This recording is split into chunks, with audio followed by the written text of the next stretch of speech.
In this unit, we're going to look at functions and graphs of functions and start off by talking about some of the vocabulary that we use to describe functions just in general, and then take a look at the process for graphing these functions.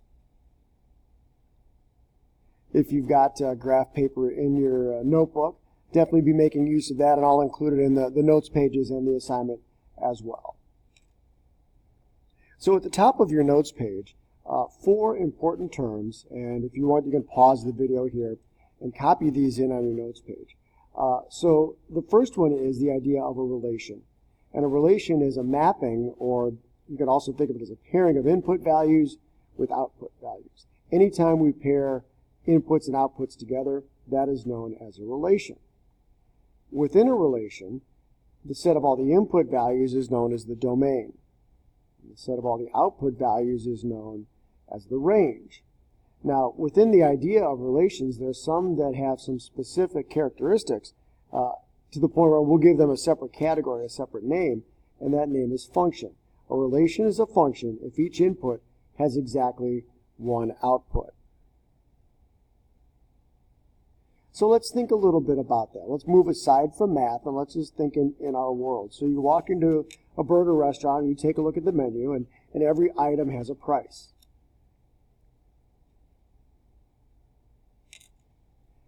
And so when we look at that menu, is there a time when the same menu item has 2 different prices? So if you walk in and it's $3.60 for a cheeseburger, is the person behind you going to be able to pay $2 for that same cheeseburger? And no, that's not the case. You pay $3.60, they pay $3.60, that's the menu price. And so this would represent a function because the same input has only one output. If we look as football season approaches us, when we're thinking NFL, if I say Chicago, you would say Bears. If I say Green Bay, you would say Packers. Miami brings to mind the Dolphins. If I say New York, some of you might say Giants, and some of you might say Jets.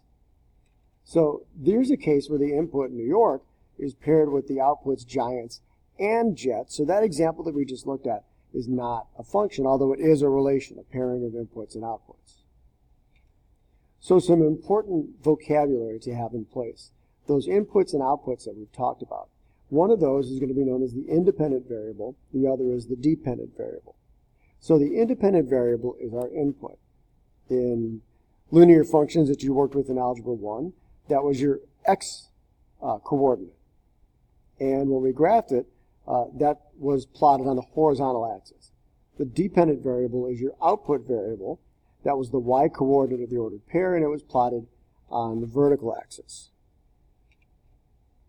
So there's lots of different ways that we can visually represent relations and functions. One of them you're probably not very familiar with, a mapping diagram, but the rest you have a pretty good handle on. Tables, XY charts, a list of ordered pairs, graphs, equations, and verbal descriptions. So here's an example of 2 mapping diagrams, and we're using those to help us identify whether a relation is in fact a function. And so as you look at the screen, the inputs are on the left and they're highlighted in blue, the outputs on the right and they are in red, and they're mapped using black arrows.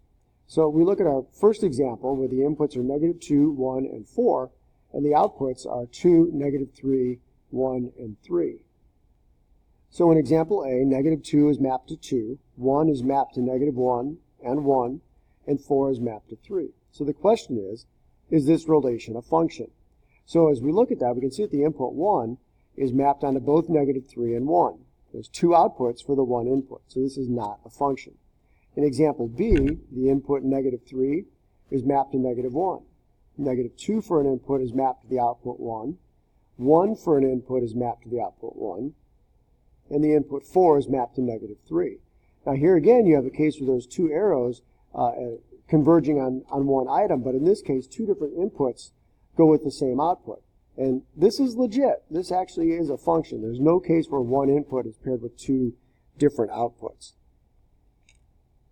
So I'd like for you to go ahead and take a look at this idea of writing domains and ranges. And we're going to list domains and ranges using curly brackets. There's a specific way that these get written. So the capital letter D for domain, and a capital R for range, then a colon, and the curly brackets and the numbers are listed in order from least to greatest, and we only write each item once. So even if it repeats, we're only going to list it one time.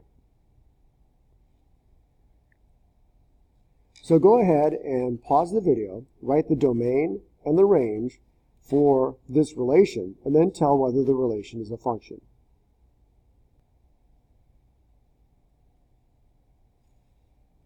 So as you do that, we're going to write domain and a colon and open up a curly bracket. If you turn it sideways, it looks like kind of a fun emoji. But remember, our domains are our first items that are listed. So I've got a 5, a 3, a 5, and a 2. Remember, I'm going to list these in order from least to greatest, and I'm not going to repeat any of the items. So I can see that the lowest number of these, 5, 3, 5, and 2, is 2. The next in order is 3, and then 5, and I don't need to write that second 5, and now I can close my curly brackets. We'll do the same thing with the range. Capital letter R, colon, and the curly bracket. So now we've got a 4, a 1, a 0, and a 7. So putting these in order from least to greatest, the least is 0, followed by 1, and then 4, and then 7. So this is how the domain and range would be written.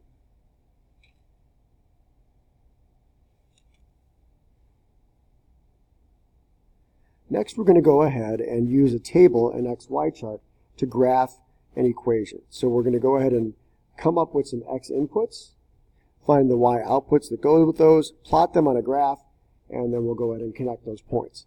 So you may remember back from middle school or Algebra 1, there were some common X values that we would use as inputs when we were dealing with linear functions. And we'll use those today, which is -2, -1, 0, 1, and 2. So we take this X and we input it into our function. Y equals X minus 3. So -2 minus 3, that's equal to -5. So we've got an ordered pair at -2, -5. We'll plot the point there. If I enter -1 minus 3, that's going to give me -4. So let's place that point. 0 as our input. 0 minus 3 will give me -3. And you can see that these are setting up as a straight line. 1 minus 3 is going to give me a -2 for my Y. When my input is 2, my output is 1.